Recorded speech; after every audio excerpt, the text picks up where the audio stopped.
Hello guys, today will be our last lecture, the final lecture of the course, Application of Finite Element Method in Civil Engineering.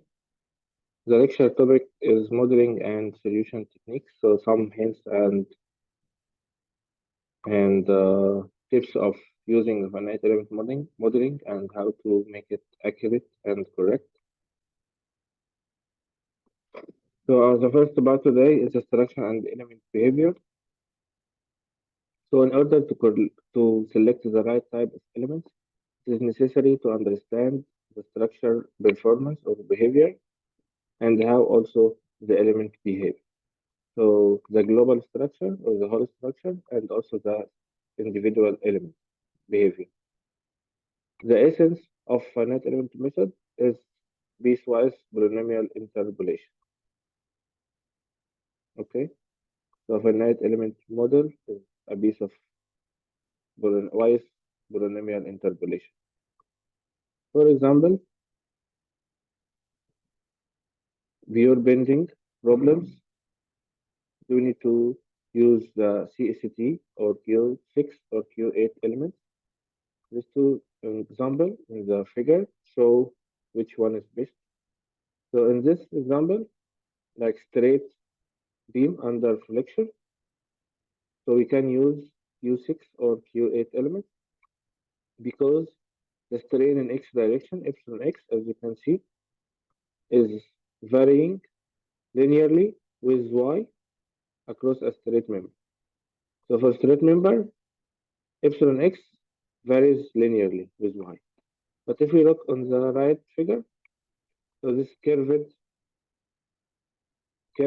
beam or curved member under reflection, so we can only use Q8 element. Q6 is not perfect for this one because the curvature, and if you can see here, epsilon, theta x is not changing linearly because as you can see, it is curved. So it is like parabolic, not a straight line. Okay. So in this case, we can only use Q8 elements. What is Q6 elements? Because before we have talked about Q4 and Q8. So what is Q6 element? Q6 element, you can see here in this figure, still four node elements, as you can see, but with improved probability. So the principal defect of Q4 element is its offer stiffness in bending, if you remember. So if we change U and V to contain six shape function, this will make it more flexible in bending. So the new U or X deformation will be summation I equal to 1 to 4 for Ni Ui plus these two components. This two component is the new component or the difference between Q4 and Q6. So 1 minus zeta squared all times G1 plus 1 minus eta squared times all times G2. For V, the vertical deformation or the vertical displacement at each node, summation I equal to 1 up to 4 for Ni Vi plus 1 minus zeta squared G3 plus 1 minus eta squared G4. In the figure here, you can see G2 and G3 are like the nonlinear variation of the elements sides, which was not allowed in the 4 or Q4 elements. Q6 elements can model bending with X. The advantage of Q6 is that it can model bending with either an X parallel neutral axis or Y parallel neutral axis. So it can model elements under MX or under MY. Okay. If we take another example, beam section with wide flange, do we use beam elements or 2D plate elements? Okay, if you look at the figure here, you can see the figure on the left side. This is a standard beam or standard section, not a wide flange section. So in this standard section, it is okay to use beam element. But if you look on the second image or second figure, it is a wide flange element.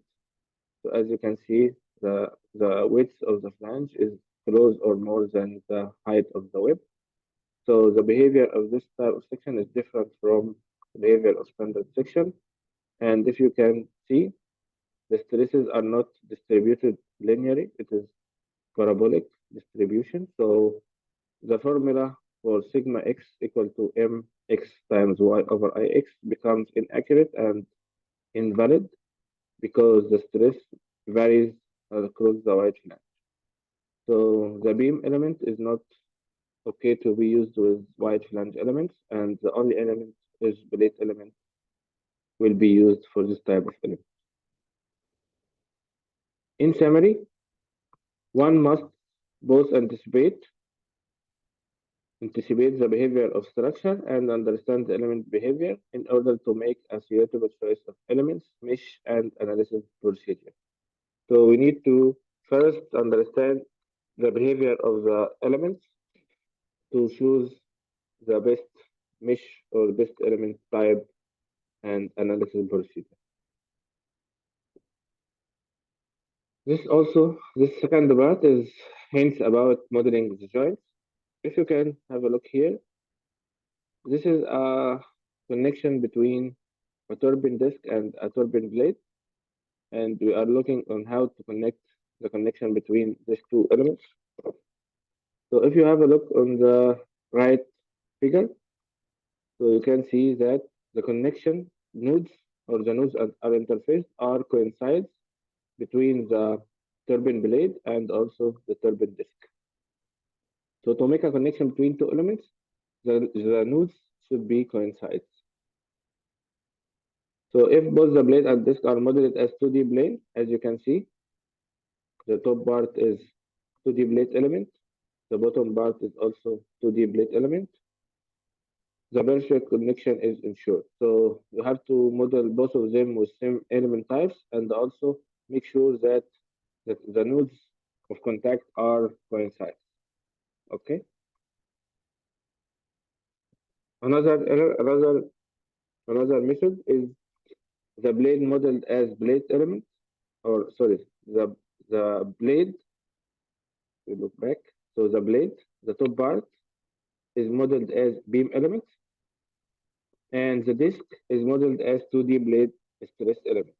So if we look here, so we have blade element for sorry plane stress element for the disk, the bottom part. This blade element, plane stress element. The top part or the blade is beam element. So how to connect this? The degrees of freedom will not match. So what to do?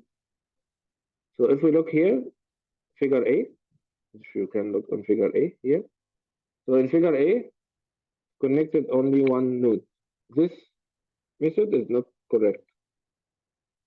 So the correct method to overcome the problem of different degrees of freedom at each element. So we will model it like this. We will like insert or assume that the blade is embedded in the blade element like this. So we have two nodes embedded, and we like release the rotation at or the rotation make the rotation degrees of freedom equal to 0 at this node. So it is allowed to rotate. Okay. So this is to overcome the problem in this model. The other option is to model the blade as 2D plane stress element as well. Okay. The third point we will talk about today is the convergence. Convergence is very important in the finite element modeling and also in your project. You have to consider doing the convergence study in your model, in your project.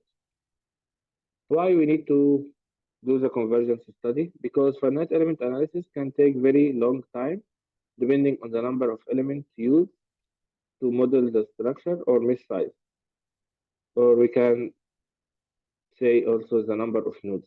So if we have more members, so this will make the analysis more complicated and takes more time. Usually, a coarse mesh is initially used to verify correct modeling, boundary conditions, loads, element probabilities, etc., and to ensure that the program works. So to save our time, we first do a coarse mesh with less number of members and nodes and start running the model to check that the firstly that the model works and the boundary conditions, loads, element probabilities, and so on are correct. If we find that the accuracy is not good or we need more accurate results, so we have to use finer mesh or make mesh refinement, which means increase the number of members.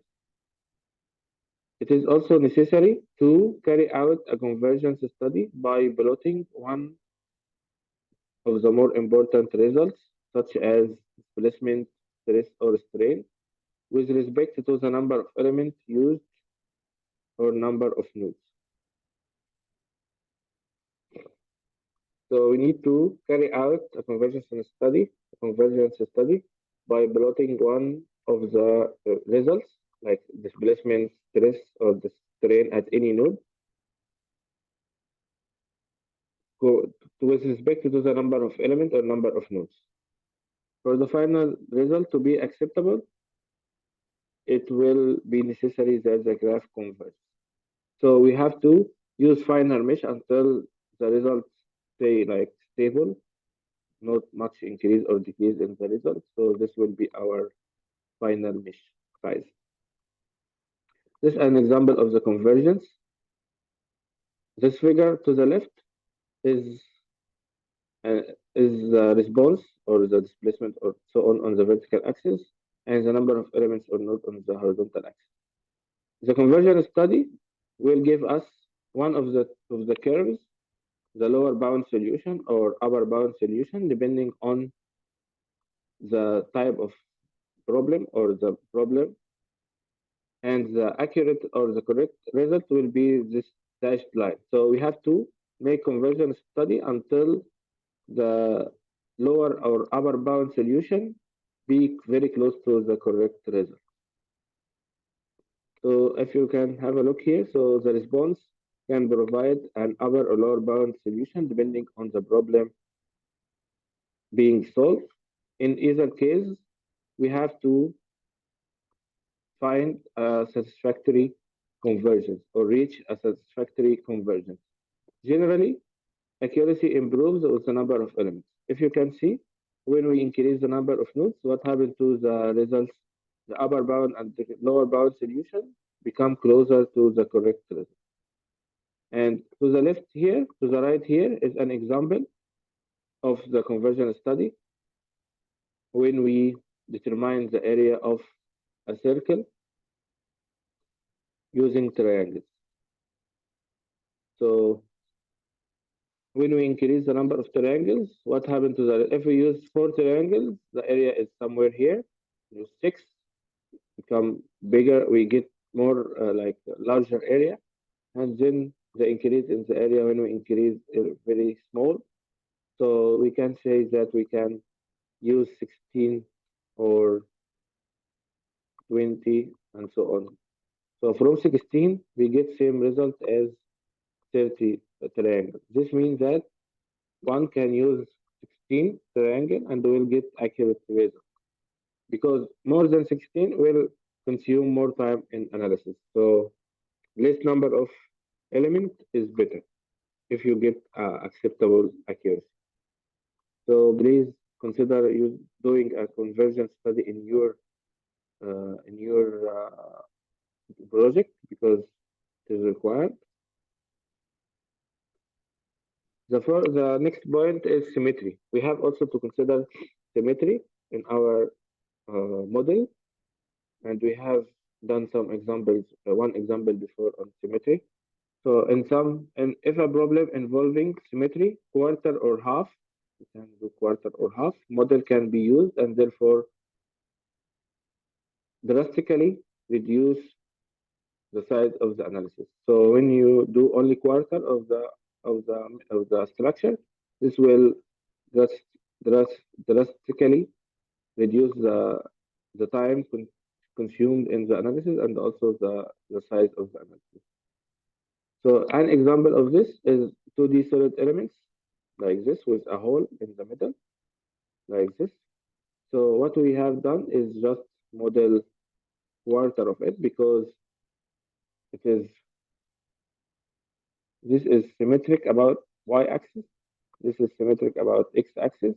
So we can only use this quarter. So if we use the quarter, we have to consider that due to symmetry, this line y is not allowed to move. So we add rollers here. So because of the symmetry prevents the movement in y direction. Here as well, in y. So the symmetry about y prevents the movement in x direction. So the symmetry should be also simulated in boundary condition. Otherwise, the model will not be correct. So a problem can be only recognized as symmetry if both structures, this is also one of the important notes, should be structurally, geometry, and load symmetric, not only geometry or load symmetric. Both of them should be satisfied. So boundary conditions must be enforced to simulate the symmetry condition, restricts the motion into the line of symmetry as we talked before. This is an example here. This is a plate symmetric about this line. So symmetric boundary condition requires that there is no displacement across the symmetric boundary. So at this line, there is no ux or ux equal to 0, and also the rotation theta y is 0. So if you want to take only half, you have to, at this line, the vertical line, all this line ux is 0, theta y is 0. The next point is some common mistake in modeling or finite element modeling.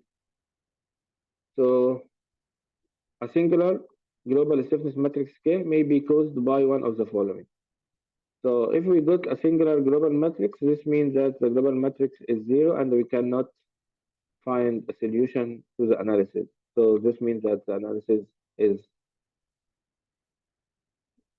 not completed or will not progress. So some of the reasons of this material properties such as elastic modeling are 0. So when you define the material, you input a wrong model of 0.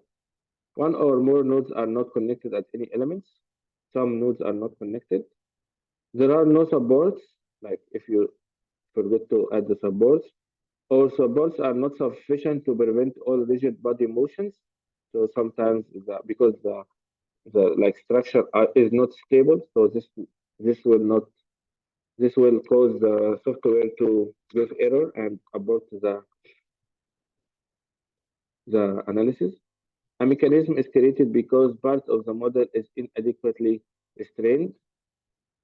So if one part of the model is not restrained, so it will not be stable. A mechanism is created because too many releases are prescribed at a joint. The last point is there are large stiffness differences between structure elements. Here, what is the singularity or what is singular K? Or what happens when we reach this?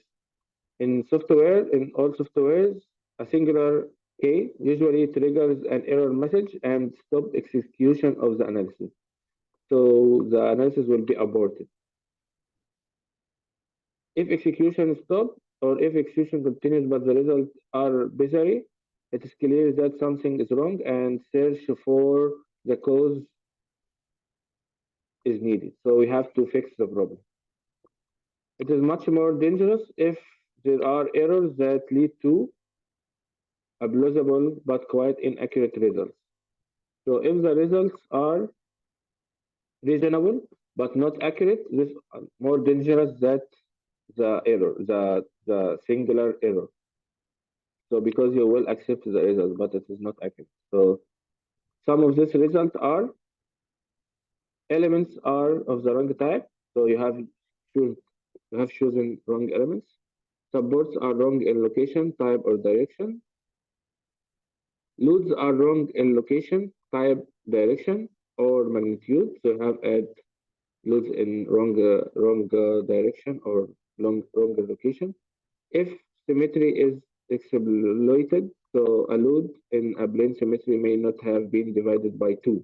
So sometimes the load, some loads are applied at the point of or axis of symmetry, and they take the load as whole, which is wrong because the load should be divided between the two symmetric halves. Other data may be incorrect, such as inconsistent units. Sometimes you are not aware of the units and you enter wrong units, so this also will lead to inaccurate or wrong results. An element may have been defined twice.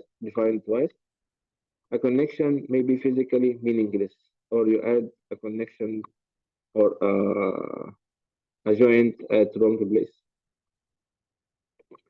The next point is how to check the model or checking the model. A model should be checked before results are computed. So before running the model, we have to check the model. Graphical display may make it comparatively easy to detect gross errors, such as misplaced node or a missing element. So using eyes or graphical display, you can detect the gross errors such as misplaced nodes or elements. Preprocessors of the software offer color, shrink plots, rotation, sectioning, exploded views, and removal of hidden lines as aids in the checking process. There are some features in the software to help you to detect the errors. If you have a look on this view here of a model, meshed model. So this is a shrink view.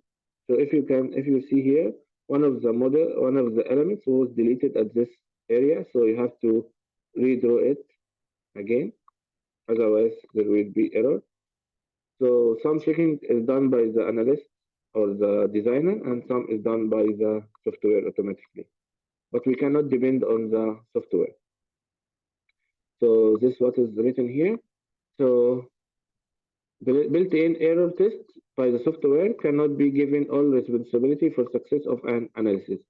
The program cannot know whether the element type is appropriate or not because this is like the experience of the designer who knows that how this structure and this structure element behave, and depending on this he choose the correct or the adequate element type, but the software cannot do this.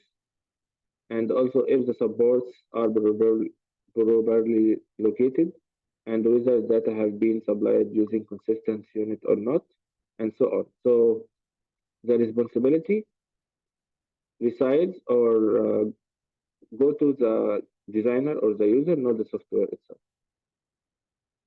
The next point is interpreting the results. So how to interpret the result? The reliability of the result of finite element modeling is ultimately the responsibility of the engineer, not the program. Incorrect interpretation of results can lead to serious engineering errors and potentially dangerous consequences. All analysis tools are servant of the designer, so don't let them become your master. Okay? So you have to use the tools, not make the tools use you. The primary should also keep in mind that the primary result produced by software analysis is nodal values of quantities such as displacement.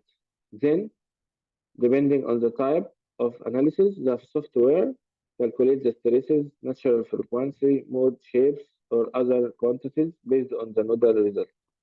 So, firstly, the finite element software calculates the nodal displacement and using this nodal displacement transform it to other results or outputs like stresses, strains, natural frequencies, mode shapes, and so on.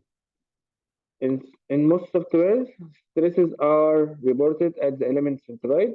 However, some softwares also can give you the average stress at nodes. Finite element model or finite element softwares generally report both graphical and numerical form.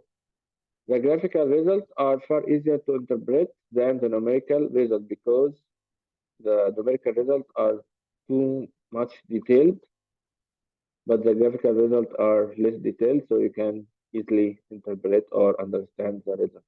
So the best option or the best approach to interpret the result, firstly using the graphical output, make sure all the results are reasonable and the accuracy is acceptable and the behavior of the structure is as expected, and then to look more closely to the numerical result. Displacements should be examined first, plotted and scaled so as to be easily visible. So you have to firstly look at the displacement to make sure it is reasonable. Support selection can then be examined to see if it satisfies statics and the equilibrium happen between the external applied load. If the external reactions, so the external reaction are good method to check our accuracy of the analysis. But if the reaction are not matching with the applied loads, so it is necessary to recheck your input data. Because from the first principle of or structure analysis, the applied load should be in equilibrium with the support reaction. So if they are not in equilibrium, this means that the analysis is wrong. It should be also noted that the numerical results must be accurate if the graphical results are reasonable. A coarse mesh may produce a reasonable displacement and stress plot, but may not give you desired degree of accuracy in critical section of the model. So a coarse mesh can give you reasonable results, but will not give you accurate result in the like point of concentration, stress concentrations, or discontinuous nodes or areas. So in some areas of the structure, the coarse mesh will not give you accurate results. So the mesh should be fine at some locations, and also if not needed, we can make it coarse in other locations. Numerical results can be very difficult to interpret. Large problems may produce hundreds of pages of numerical output. Wading through pages and pages of data is confusing and very time consuming. There are methods to reduce the amount of data that you need to work with. So you have to reduce the output or focus only on what you need, because if you just ask for everything, so it will be very hard to interpret or deal with the very detailed output.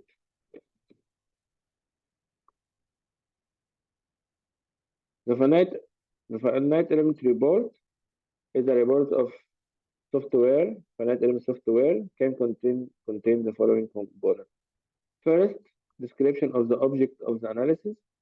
So describe the failure criteria or engineering requirements against which the analysis will be compared. So the report will give description of the objectives of analysis and what is the failure criteria used in the analysis. Also, will give you physical description of the part to be analyzed. So the overall dimension, material, loading conditions, and description of the operation. or application of the part should be included, and a sketch of the part is helpful.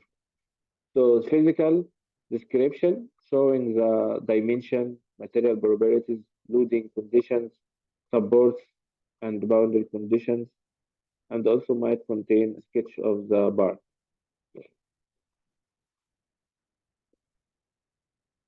Also, will give you a brief summary of the finite element software used and like version of the software used for the analysis.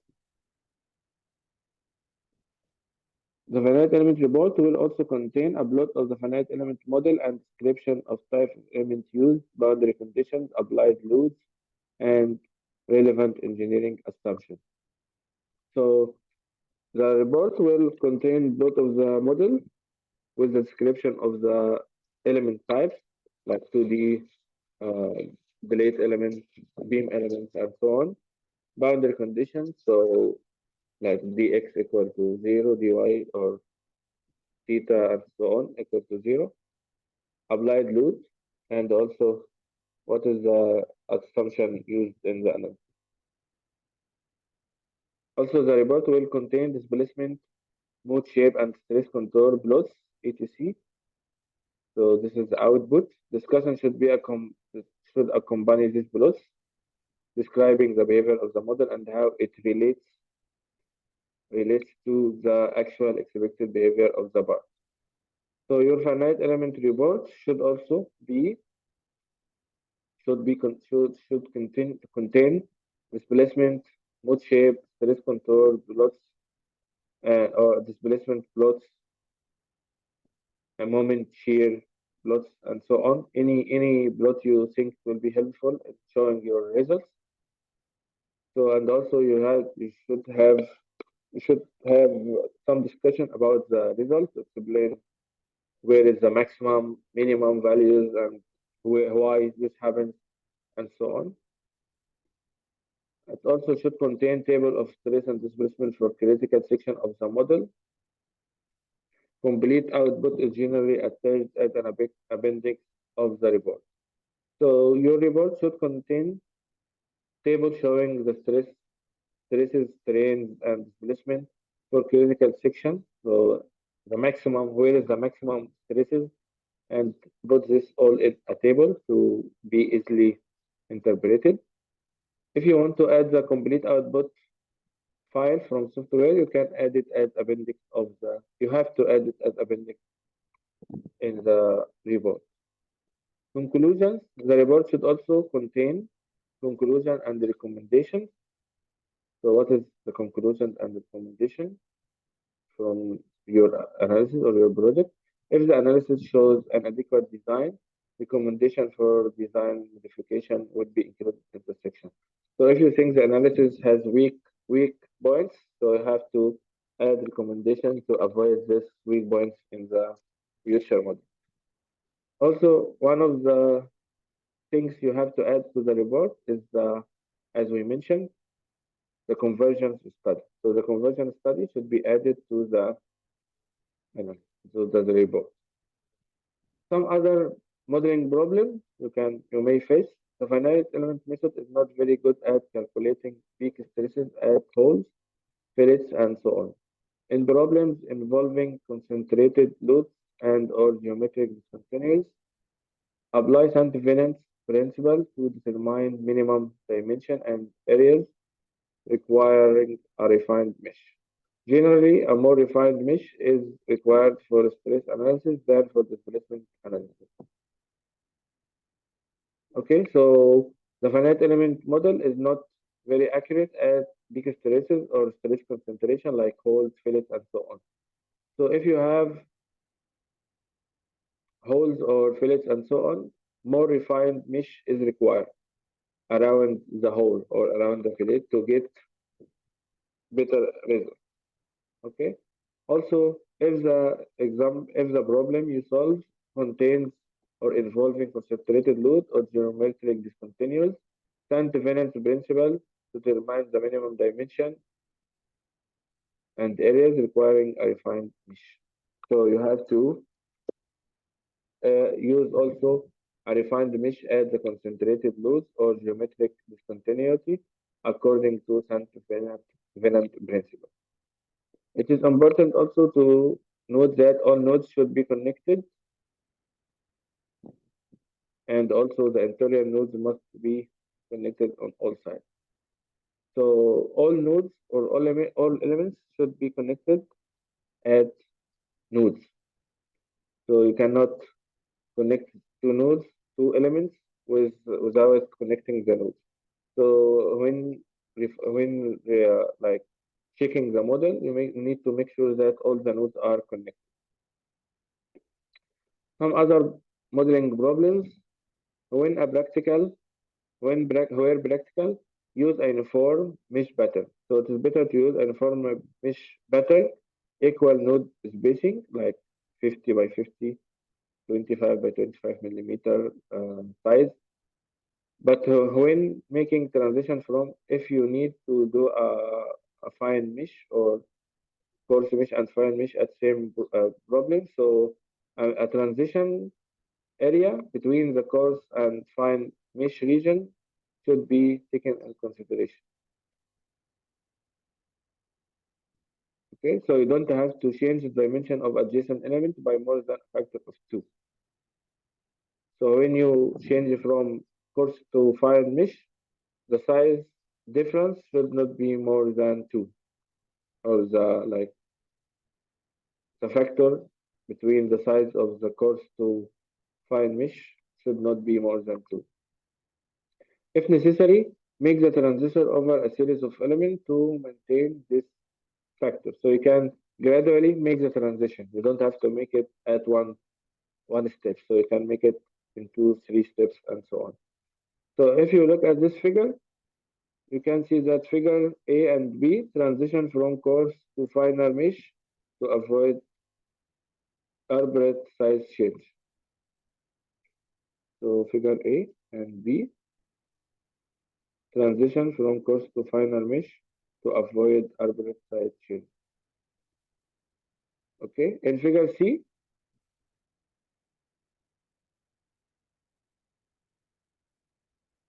possible mesh of quadrilateral on one quadrant of a circular plate. So this is an example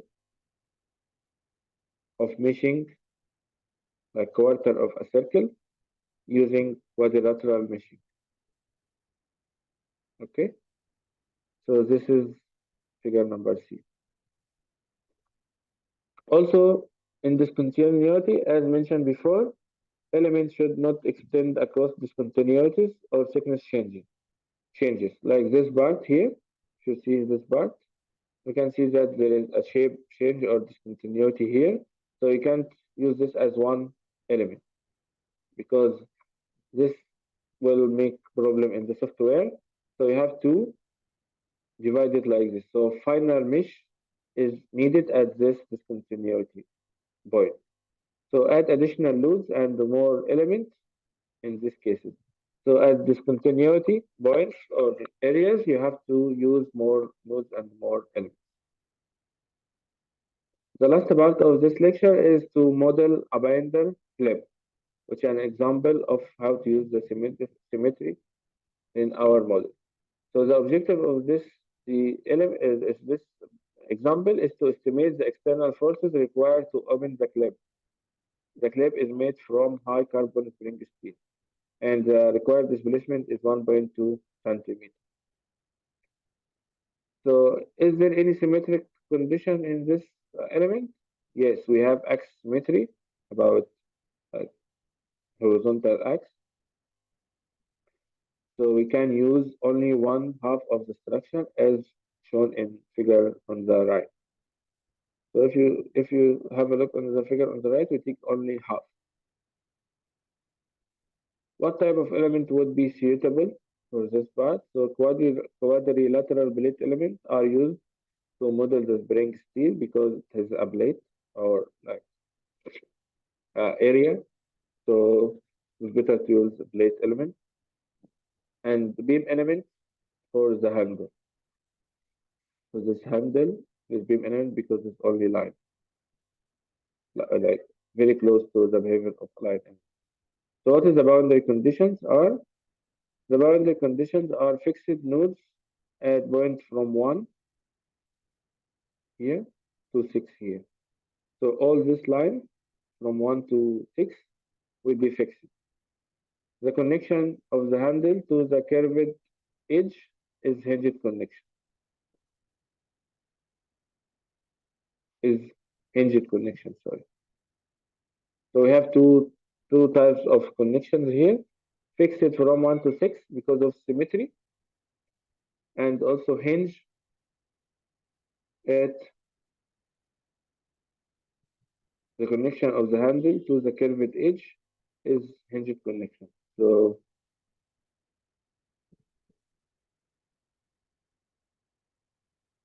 we have two parts, fixed and hinge. What is the loading condition of this problem? Enforced displacement along the edges contains nodes 31 to 36 of 1.2 millimeter or centimeter. So this is one of the methods here. So from node 31 to 36, we need to make a displacement up equal to 1.2 millimeter. Another option is to apply vertical forces at this line on this line until reach 1.2 millimeter. I think the first option is the best, is to apply a displacement along the edges contains nodes 31 to 36 of 1.2 millimeter. This is the results.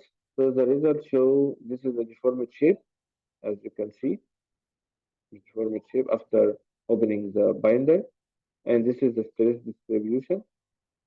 Okay, so this is an example of modeling the binder. The main thing here is how to use the symmetry or benefit from the symmetry, and also how to select the element types. So for the binder itself, we use the 2D plate or quadrilateral plate element, and for the handle, we use beam element. Okay. If you have any question, please let me know and send me email or on WeChat about your uh, queries, and I will try to answer it. Thank you.